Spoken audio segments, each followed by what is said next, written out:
Hello বন্ধুরা, সকল কেমন আছো? আমি খুব ভালো আছি। একটা নতুন টেস্টফুল রেসিপি চলো শুরু করি। এটা আগের দিনের ভাত দিয়েও হবে। এটা আমি চালের গুঁড়ো দিয়ে করেছি।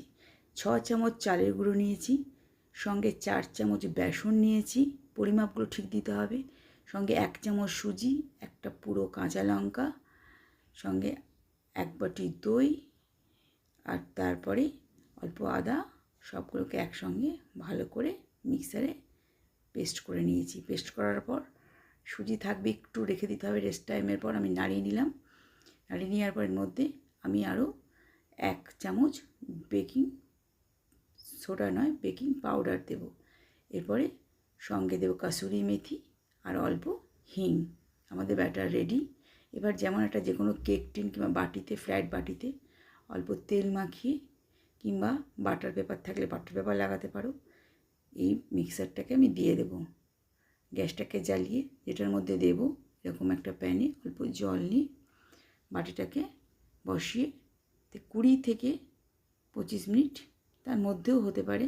গ্যাসটাকে আঁচটা কম বাড়াবে না, কিন্তু দেখবে একটা টুথপিক দিয়ে এটা টুথপিকের গায়ে লেগে আছে কি না। যদি লেগে যায় তাহলে আরও কিছুক্ষণ দেবে। 15 থেকে 20 মিনিট টাইম লাগে, সঠিক 25 মিনিট লাগবে না। এভাবে ব্যাটারটাকে আমরা গরম জলে যেমন করে বাটিতে বসেছি ঠিক এইভাবেই দিয়ে দেবে।